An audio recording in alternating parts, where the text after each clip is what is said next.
Hello दोस्तों, मैं अर्चना पुंडीर आज आप लोगों के लिए लेकर आई हूँ संवाद लेखन।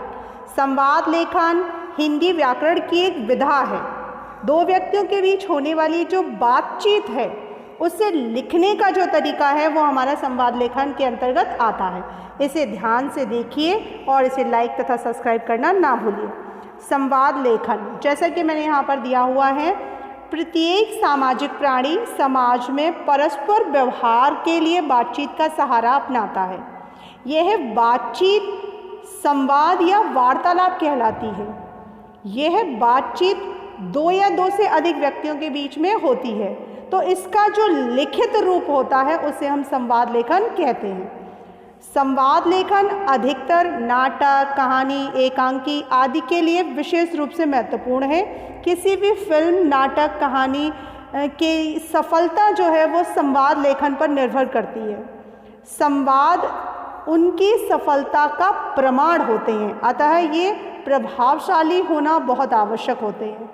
जैसे कि यहाँ पर मैंने संवाद लेखन के लिए कुछ बिंदु दिए हैं, इन बिंदुओं को आपको ध्यान में रखना है। संवाद लेखन में भाषा जो है वो हमारी प्रभावशाली होनी चाहिए, सरल और पात्र के अनुकूल होनी चाहिए। संवाद में उचित संबोधन तथा अभिवादन का प्रयोग होना चाहिए। संबोधन और अभिवादन पात्र की आयु और पद के अनुसार होनी चाहिए। संवादों की शब्दावली एवं भाषा देश, काल और परिस्थिति के अनुरूप होनी चाहिए।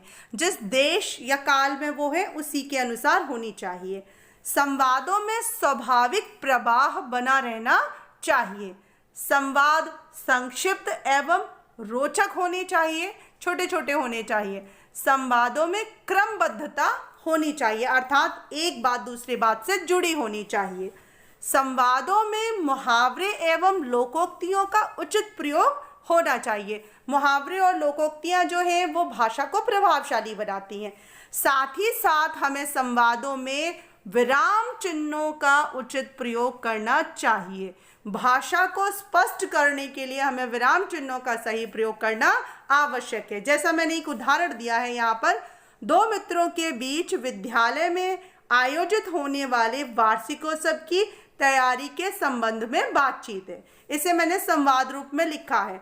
तो दो जो पात्र हैं उनके नाम और उनके आगे योजक चिन्ह मैंने लगाए हुए हैं। ये योजक चिन्ह जो है वो निर्देशित कर रहे हैं कि उन्होंने क्या बात कही है। जैसे रोहित के आगे योजक चिन्ह लगाया, रोहित ने सचिन को संबोधित किया तो यहाँ पर विस्मयादि का साइन है। फिर उसने प्रश्न किया तो वहां पर प्रश्नवाचक है, और बात खत्म हुई तो वहां पर पूर्ण विराम है। रोहित, सचिन तुम क्या कर रहे हो? सचिन, मित्र मैं स्कूल के वार्षिकोत्सव में ड्रामा कर रहा हूं। तो यहाँ पर मित्र को पुकारा तो विस्मयादि का साइन आया। फिर पूर्ण विराम। रोहित, योजक लगाया, तो तुम्हारा ड्रामा कैसा चल रहा है? सचिन, फाइन, बहुत अच्छा, दिन रात संवाद याद करने में लगा रहता हूं। पूर्ण विराम।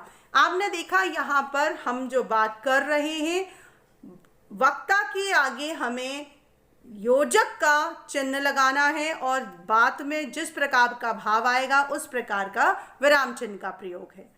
सचिन, और तुम बताओ तुम्हारी मंच सज्जा कैसी चल रही है?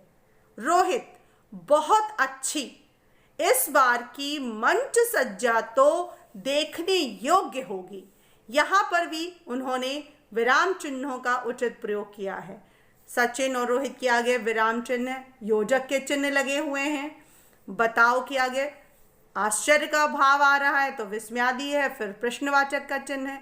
इस तरह से हमें ध्यान रखना।